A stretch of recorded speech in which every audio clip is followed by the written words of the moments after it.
I'm Jay. I'm Adrian. And together we are the Two Crazy Cat Ladies. I'm gonna cut you. I think I just peed. Buckle up. We're back in the closet.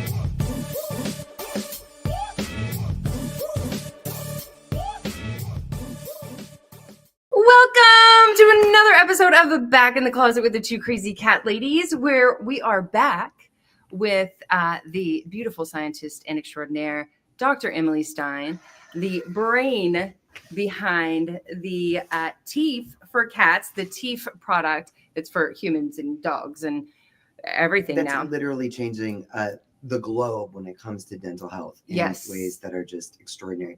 Tonight's episode is going to be so empowering. We were just talking about it before we came live, because this is going to be a topic that Jay and I really don't know anything about. And it's about asking our veterinarian the right questions. What do we even ask when our cats are diagnosed with something? So we're going to dive right into Dr. Emily Stein's brain. But before that, Dr. M, for anyone who does not already know who you are and how you're changing this world, could you give a short intro? Sure. I'm the inventor behind teeth products. I built them originally for my grandmother, because she had a tooth extraction and stroked the next day. And so I was a postdoc at Stanford, and I flew to Wisconsin and grabbed her biofilm because I knew that was the culprit, because my PhD was in microbiology, and then I nerded out even longer in rheumatology. So there's a big connection between inflammation and cardiovascular issues, heart attacks, strokes, and tooth extractions. So we need to be aware of that. And it's even a risk in pets. My dog that I rescued, she was 10-year-old Cocker Spaniel. She almost died from bloodstream infection within 48 hours after I rescued her. So it's a legit serious problem. And there's one thing that you know about cats. It's that most of us have had a cat that has needed extractions or been advised to get extractions or a dental disease. The numbers, I think everyone here probably already knows them. More than 70% of cats by the time they are three will have dental disease. 93% by the time they are Seven. Yeah, which is just nuts. And why we partnered with you and your beautiful team to launch Teeth for Cats in our shop to start to change those numbers. And when we did, because we just did that, right? Like, so that was just, I don't know who's blowing me up right now, but I just keep denying it. I know it's what? There's someone at the door. Oh, pizza. Yeah, it's okay. They can wait. Are we sure? Yeah. So when we launched it, we were talking with Dr. Emily, and she said that she really wants to tell the cat community what questions to ask their vet. And we were like, we didn't even know you could ask questions. Like, I mean, we knew that you could ask questions, but we would have no idea what questions to ask. You know, anytime we've been to the vet, and over the past 20 something years, multiple, times with our cats for a dental, and they come back with, this tooth is resorptive, or this tooth is impacted, or this tooth is whatever, and they need to remove X amount of teeth in our cats, and in order for them to be healthy again. And we say, go ahead, do it, because we didn't know that there were questions that we could even ask. So I think this is going to be absolutely amazing. We're all going to learn together from Dr. Stein today. So thank you. Oh, my pleasure. My pleasure. Sorry for the little distraction too. It's weird when someone's banging on your front door and you're trying to do a podcast. So what's the best way to start this? Because I feel like dental disease it's a big bucket, right? But there's a lot of issues. What are some of the top issues that I think all of us here have probably experienced, and what are the questions that we should ask? Mm-hmm. So if you can, when you get your first cat, do your own oral wellness check. That's what we'll call it. And you establish what baseline looks like. And we always forget. So take out your cell phone and take pictures, right? And pay attention to the gum tissue. Make sure you get the back of the teeth nicely, so you know what the established tartar looks like. If there is any, is there discoloration of the teeth?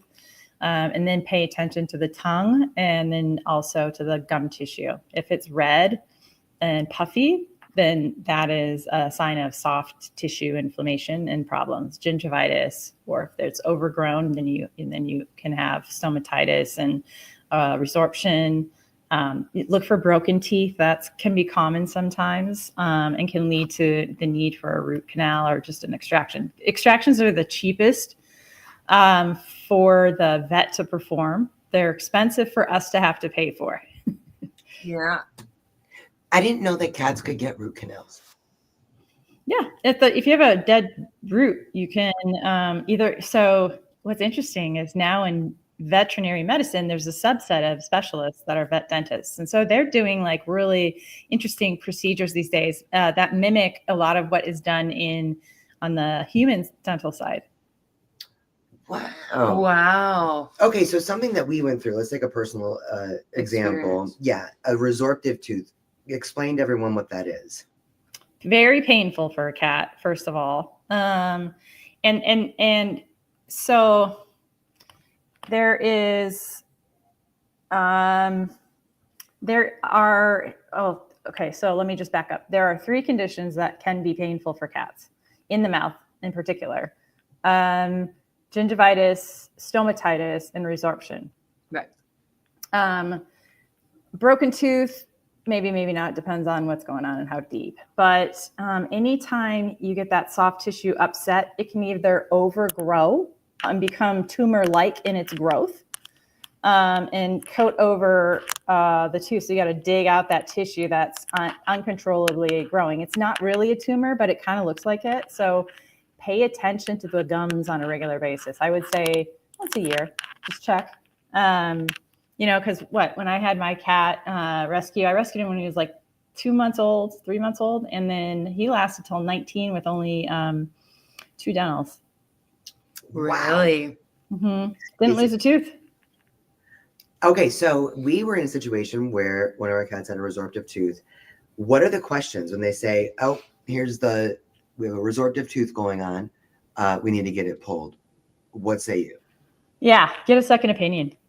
Okay. Just always. So it's not so painful that like if it takes us another week to get into another vet for a second opinion, our cats it's not going to be really bad if they. Definitely. It is painful. So definitely no hard kibble, soften everything. And then, CBD. Definitely get a second opinion. Anything where they say severe perio, that's spread, right? So I was just speaking with one of our customers the other day, and she was talking about how her vet dentist pulled a tooth in her little one a year before, and she just came back for a 1-year checkup. And now he's recommending 6 teeth get removed. And so I was like, A, get a second opinion, and B, ask him why he thinks so. That's my enough, right? So for me, it would be difficult if I'm dealing with my vet. I've got a relationship with her or him, and they say, hey, this is really what we need to do. It's a painful situation.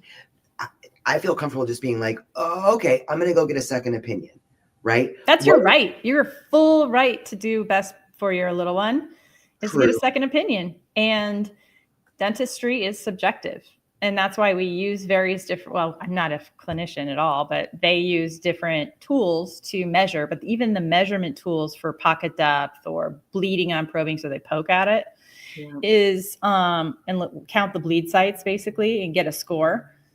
It's still subjective because where you poke, how long do you wait? That is vet tech to vet tech or vet to vet.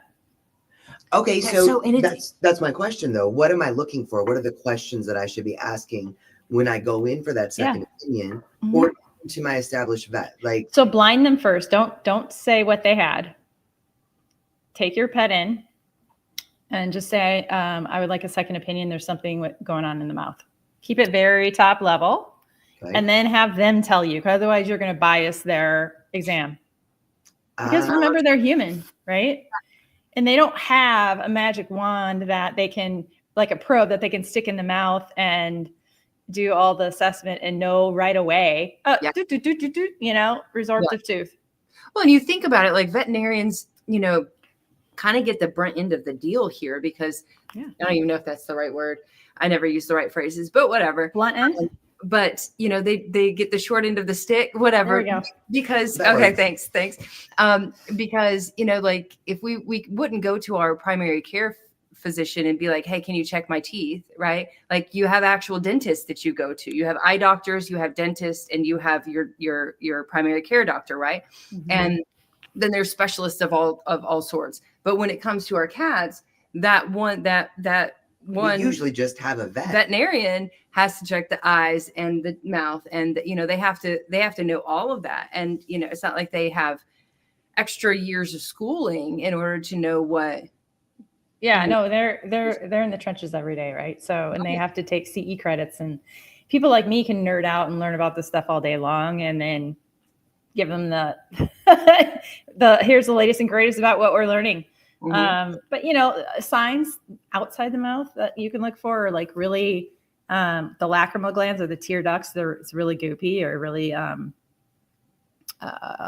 lot of gunk. Increased salivation, so they're just like maybe drooly. Right. Definitely oral bleeding you're going to see, and it's going to be quite red, and that tissue is going to be quite upset. What the vet does, standard process, is they do assessment and they do x-ray. But x-ray only looks for high mineral, right? So bone and teeth. It doesn't, again, this is a soft tissue inflammatory problem. So it actually, the x-ray is just to look at the root system and see if that's intact and stuff, and make sure that there are no cavity lesions in the tooth. But it's really not going to find the problem, the root cause, because these microbes that are really causing the tissue to overgrow and get inflamed are invisible to x-ray. Right. I did not know that that dental disease could cause eye goop. Oh yeah, the microbes in the gums, they live inside the gums, and they can go up through the soft tissue in the palate and just go into the sinuses or the lacrimal. Yeah, we have some. Here's a secret. We have some. I guess it's not a secret anymore. There are some interventional dermatologists or cosmetic dermatologists in California that literally put their human patients on our human products a month before they come in for a filler in their face, so that they don't get massive biofilm infection from the tooth that is closest to that. Because these microbes don't just stay in the mouth; they spread. You mean for Botox? For filler. Is that what that is? Yeah. Well, no. You know how some women get their cheeks puffed up and they look. Yeah. Yeah. Yeah. That's filler. In my head. It's filler. Okay, filler. Everything that they do is Botox to Jay. Oh, yeah. That's good. That loosens your neurons are vibey, so they're just relaxed, and. It does make sense though, because with you, with all of your dental issues, you had so much sinus issues. I've just never correlated that until this very moment that when people are like, my cat's eyes are runny, I've never been like, have their teeth checked. I've never said that to somebody. Teeth and ears. Wow. So otolaryngology, which is on the medical side, is like ear, nose, and throat. So everything soft tissue, because we're just like a gelatinous bundle of cells, right, with bone underneath, and these microbes just swim through our tissue, or don't swim. They have their own mechanisms of transport. But yeah, it's a thing. That sounds so pretty. Okay, so there's something hopeful about this though, because if you've got and maybe let's just focus on that. So resorptive teeth, gingivitis, and stomatitis. Those are some of the most painful, common issues that cats deal with. So you're saying that if we have a cat with a resorptive tooth and our vet recommends removing the tooth, that we should go get a second opinion. So you're suggesting that there are certain vets that would say, actually, there are other options here? There could be if it's early enough. That's my point. Okay. So that's why it's important to do baseline establishment in your cat. Okay. And then every year you're taking another picture. So create a folder on your cell phone and, and just continue, because you're going to forget what it looked like 3 years ago, but you're going to see that change because, anywhere from 20 to 60% of cats by the age of 3 have are showing signs that are at risk of tooth resorption. So it's a thing. Wow. And what are some of the things? Like I always love it when I have some concept of how they're diagnosing something, right? So with its resorptive tooth, what were some of those procedures, like you were talking about, a depth test, a poke test, like Yeah. So like anything where there's an inflammation of soft tissue in the mouth, they're going to poke. It's called bleeding on probing, and it's a standard test. Sometimes people just do the gingival index score, which is a subjective test. That's a visual test, and they'll just score regions around every, and assess the gingival inflammation in that. Fancy word for how upset is that tissue, how red or puffy or bleeding or overactive. But I wanted to show you, I downloaded this today. I don't know if you guys can see that. This is just right? That's what your eye sees. And this is what an x-ray sees. So there's not much, right? Difference. Right. And it's not like we can afford an MRI or CT. They don't do that unless our animal has cancer or something like that, right? So you can't see softer tissue with an x-ray. You can just see the outside surface because that's a higher mineral content and stuff, just like bone and tooth. And everything we're going to be talking about today is really silent, quiet inflammation that doesn't go away unless you address it. Wow. And that's the bigger question then. So if we're able to catch these things, and I think, the big thing, the reason that you are so game changing for us, for our cats, for the world, Dr. Emily, the world. There is this proactive, there is this, sorry, he had to talk and chime in. For those of you listening or doing this Cashy issue, wait to meet him. Come here, buddy. Yeah, he's got an attitude. But anyway, what's underneath and inside the teeth, really quickly, just to really nerd out with you guys, but it's microbial, right, in nature. So what we now know is the inside of every single tooth. Doesn't matter if it's your bicuspid or your molar, your cat's cane, any of the teeth has its own microbial ecosystem on the inside of the tooth, living and hanging out. Each tooth does. Yeah, so it's coated on the surface, and then it's also coated and it's growing inside because there's a blood source and nerves and stuff on the inside. But when they get out of hand, you can get actually like the tooth can become destroyed and demineralize. So the minerals get dissolved by all the acids that the microbes secrete. Wow. It's almost like dissolving, they have the calcification. You buy stuff in the hardware store when you have calcified like spigots or shower heads or whatever, and it just kind of dissolves that that's what's happening. It's literally on the inside. Inside, and that doesn't happen loudly, so you won't know. What you have to look at is the swelling right around the tooth, at the base of the tooth. Wow. So this is why this product is so revolutionary, because you are looking at being able to help the whole health of the mouth. Correcting the entire microbiome, which then trickles down to all of these other layers of every tooth, of the gum, of the soft tissue, of it all. Mm-hmm. Right. Yeah. So and there are different types of resorption, but it's, neither one are good because the root is compromised at late stage. So catch things early and be proactive. Okay, I have a random question. Okay. This is just going to be it might be a little random. You might not even know the answer. I don't even know exactly what the question is going to come out of my mouth right now, but it's about stomatitis. So that's something that I've seen. So we are seeing more and more and more, and I know it's because our community is growing, and we're getting a lot, and we launched TEEF, so we're getting a lot of feedback too. But as far as like stomatitis goes, so basically some call it autoimmune disease and some call it inflammation of the gums. Maybe it's both, but it is. Everything we're talking about right now is all inflammation. Right. Okay. Yeah. Well, and that makes sense too, because that's basically everything, right? But or where it starts at least.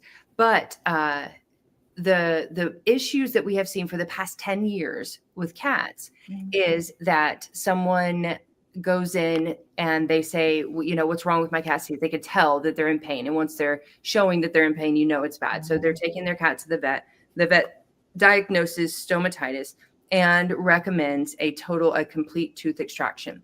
What we see is that these they're not veterinarian dentists, they're just veterinarians, right? So they're not their specialty, the specialists, but they are removing all of the teeth and the cat still has the disease. So now it's a toothless stomatitis cat, right? A toothless cat with the same issue that we started. Yes.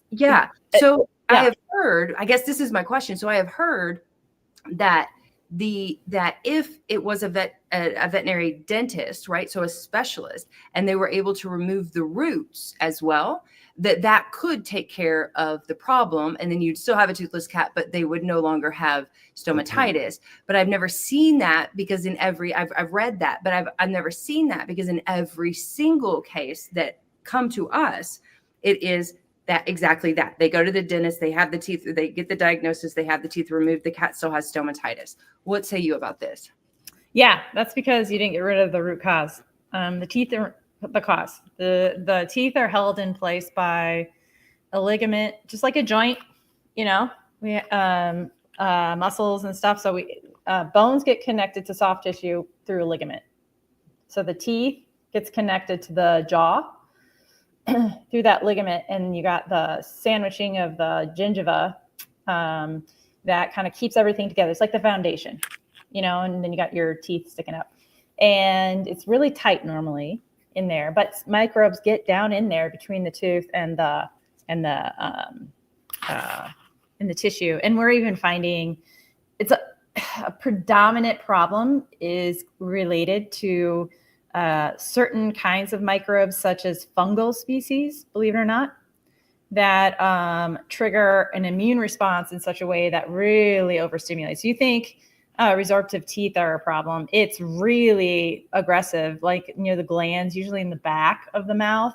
So when they're yawning, you might see it if it's really red and aggressively growing, like bigger than a resorptive tooth. That's where you know it's something. That's an easy one to spot. It's not as common, about 4% of cats, but it's so painful. That's the most. They can't even clean themselves. It's so their a shift in behavior might be the tell. They definitely might not eat. Swallowing might be difficult depending upon where it's located. So from your research, actually, is it even a thing? Like, I've never heard a dog getting stomatitis. Is it a thing that dogs get? Dogs get stomatitis. Cats get it more, though, because cats have more fungal burdens, usually. Really? Mm-hmm. Fungus likes to feed off of certain kinds of hormones, particularly of the female kind. Like, females get a lot of yeast infections, right? Or we're more prone, I should say. And that's just because it likes to eat estradiols, which are estrogen derivatives. Oh, really? I didn't know that word before. Yeah, it's a food source. But anyways, remember, microbes' number one job is to find a house and to eat. And some of them, when they do that, they secrete things that really upset the soft tissue and cause massive inflammation and things like that. So that's definitely stomatitis. So I know you're doing research on stomatitis probably currently, right? You're doing a lot with working with veterinarians and things like that. What have you found so far as the teeth product, rebuilding the microbiome and stomatitis patients? Yeah. So if you if you feed the microbes differently, so that's what teeth does. It just puts them on a little keto diet in the mouth, which is really important because guess what grows on sugar? Fungus, a lot of fungal species, not just estrogens, and mainly sugars are their carbon source. And then all sorts of microbes that are strongly linked with tissue inflammation. And we're knocking out their ability to eat carbohydrates. So that is changing what they're secreting as waste products. So they're pooping out less acid and less things that really affect the tissue, and the tissue starts to calm down. And so in case studies that we've done overseas, and we're working with some domestically, we're getting, they're reporting back very positive results, which is great. But it's all about how frequently they get this in their mouth, and throughout a day, and so that's always the challenge, especially with stomatitis cats or tooth resorption, because it's not like they're going to be highly proactive to eat and drink stuff. Right. So back to stomatitis. Yeah. Is this also something where you could actually catch it early? Like you said about the truth. And then I guess back to the questions that we need to be asking our veterinarians. So if that is something, hey, Friday, if you bring your cat in, they're like, oh, we've got stomatitis going on. And what is mostly done is all the teeth are taken out, right? Is that where you can say, wait a minute, like how far progressed do you think this is? Are there questions that you can ask? Are there, go in there and do this? What are the things that we should be asking? Yeah. Now, if there is, and it sounds to me like as your research progresses, there will be alternatives to full mouth extractions. I hope so, because we definitely don't do service to the cat by pulling all their teeth out since they have a soft tissue inflammatory disease. Right. So that's a polymicrobial infection, blah, blah, blah, large words, but lots of bad bugs, really upsetting the tissue. Tissue's really upset and overgrowing, and particularly look in the back of the mouth, like I said, almost by the glands and stuff, or it'll be really puffy, like in the front or above the molars. But check. So if you notice that they're not grooming themselves, if you notice they're weird acting, then definitely be proactive. Take them to the vet for a check. Don't say, just say I have concerns about the oral health, and let them tell you, right? And then get a second opinion. And again, don't be too descriptive because you don't want to guide them to it. You want to be as unbiased with them as possible. Right. And then, you're free to get second, third, fourth, fifth opinions. What you do need to do is ask them in that. So say you have like stomatitis. I recommend 3 teeth to get extracted. Ask why. Ask what the rationale is, or teach me, ask what they took into consideration for that determination of a diagnosis, and then ask them what they suggest for treatment. Is it bad enough that they actually need the extraction, or are there other things that could be provided that could be used to see if you can get the tissue to resolve itself a little bit? Do you find, this is just, random, I know we're going to try to wrap it up soon, but like in my mind, Cashy. Yeah, he's barking. It's like dog barking hour right now, apparently in Minnesota. So he's like guarding our sidewalk in front of our building. Yeah. It wasn't a podcast. I know. I just completely forgot my question. Oh, sorry. Yeah, go ahead. So I love that guidance on if your cat is diagnosed, asking how far progressed it is, being able to look at different options, second opinions. If we are dealing with a cat, as Jay and I hear from so many people in our community that has had the full extraction, and I think that there's a lot of people that think, well, maybe they need to go to a specialist and get all the roots out. It's still not dealing with what's the microbes.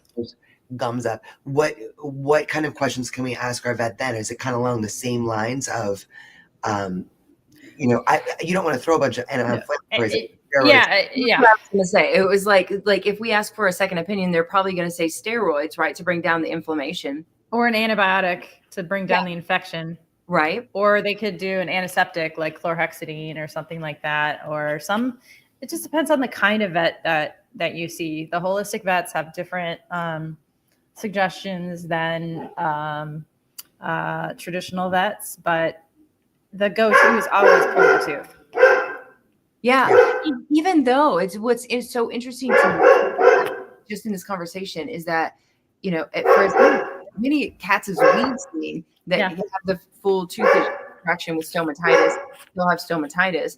It's kind of my vets are still recommending tooth extraction when they've got to be seeing as many other vets, right? And they've been in as many as we have. Yeah, I mean, it's easy, it's quick. The metadata show, like the outcome. Cashy, you want to join in? Come here, buddy. Cash. So, the metadata show that basically the outcomes don't really. There's a temporary decrease in tissue inflammation after you pull the tooth, right? Because you're triggering the healing process. But the problem is the underlying cause or issue driving those microbes are still hanging out there. And especially if you have nerve remaining, that could really cause some other problems downstream because the nerves are connected. Oh, so painful. Mm-hmm. Mm-hmm. Okay, so I know we got a couple questions that are coming up in the chat. I know that we were trying to keep this short. I know I'm doing God a quick bless- search because one of the questions is, I'm sure there are prescription diets being sold for stomatitis, right? And I was like, is there? I haven't heard of one. I don't think Judith. there is one yet. I know there's Yeah. recommendations, but I don't think there's a prescription diet yet. Well, you Yeah. You're going to see products that are dental with chlorhexidine in them. That's the normal antiseptic that they use for stuff like gingivitis.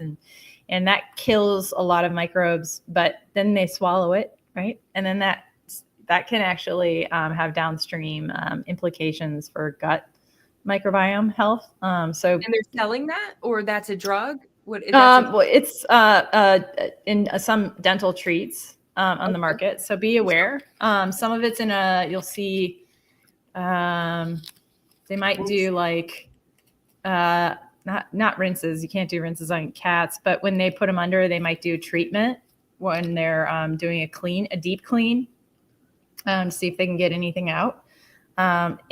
Might use ozone. They might do anything that kind of just calms it down, but that just is a temporary Band-Aid. It doesn't change the underlying problems. the population of the good and the bad. Will we see this ingredient, just to make this clear to listeners? Will we see this ingredient in the list of ingredients if you are purchasing or have your vet has given you a specific dental treat for cats? Will you see it in the ingredient list, or is it hidden somewhere in there? No, it'll call it out. It's a drug because it has a lot of side effects. So say it again. Chlorhexidine. Chlorhexidine. Okay. Everybody write it down. Making a mental note. Treat gingivitis, but it can actually increase tartar because the microbes are trying to protect themselves against it. So they build more of a home. It changes the pH and all that. It can stain the tooth and tongue. It can fry some nerves with persistent use. Some people lose taste sensation. Some people report swelling tongues, or dry mouth. Oh my God. Oh. And this in great contrast to Teeth for Life, which I love on the launch day when you shared the awesome trickle down effect, basically, when you're dealing with a product that is helping the overall health of the oral microbiome as you swallow it and as you are using it, the trickle down into the gut microbiome is very helpful. This, in contrast, is killing the good bacteria as well. So it's, correct me if I'm wrong, this is can be almost as damaging as doing antibiotics. Oh, it definitely shifts the population. And sometimes you never recover after a single antibiotic. It just depends on the antibiotics they use. From gut health perspective, those studies have been done again and again. And there can be some lasting effects in some animals and humans. So you need to be aware of that. But if a patient really needs it and you feel comfortable in the answer that your vet gave you and in the justification for use, and you've had a second opinion, go ahead. It definitely won't hurt your acutely hurt. It might it might have some downstream side effects too, because it changes the consortia, and it can skew it just as badly. So what we find is there's this fancy word called dysbiosis, which means too many bad, not enough good. Right. And that's very common in cats and dogs with dental problems, and humans too. And when you take chlorhexidine or any of this non-specific or more of a general broad antibiotic, you'll just basically take the population down to take the swelling down a little bit, but that population didn't shift in any particular way unless you use narrow spectrum. Then you can start to play a little bit with who's living there. But, we found in our research over years that, and with salivary testing and stool testing, that you can really undo a lot of that dysbiosis and make it rebalance it, That is what is very exciting. Okay, I know that I just want to say this to everyone listening, and God bless Dr. Emily Stein, because she woke up with norovirus this morning. God bless you for being a super trooper beast and coming on to do this. But I do want to ask just a few questions because I think a lot of people are maybe wondering this.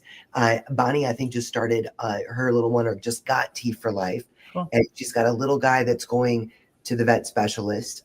He's got a start dental. before? Does she start giving Teeth for Life before his dental, or should she start right after? So when we do clinicals, we normally have a cleaning right before you start them on it. Right. Because then they're starting with theoretically a clean mouth. But you'd want to start it that day or the next day for sure. Because these microbes grow back while we're sleeping. Fast. So fast. A couple other questions about speaking to dentals and anesthesia. I think we need to wait. Oh, that's a huge one.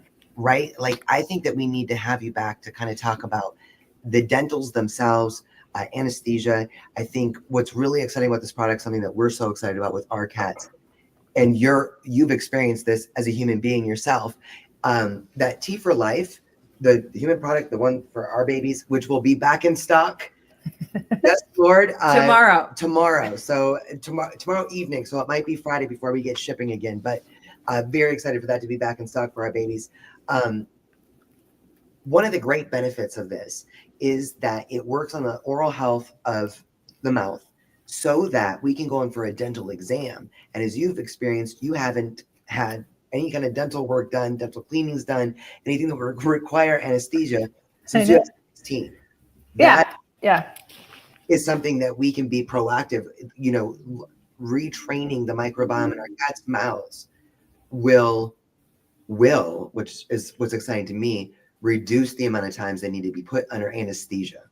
Right. That is the whole hope, because you and I both know I have a family member that's been put under anesthesia a lot due to cancer treatments.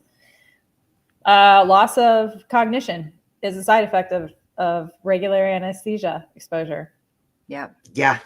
I was relieved when you told us that in a Q&A that you did with us that they couldn't give me anesthesia for my extractions because I was like, "Oh, put me out." Put me out, and they couldn't do it.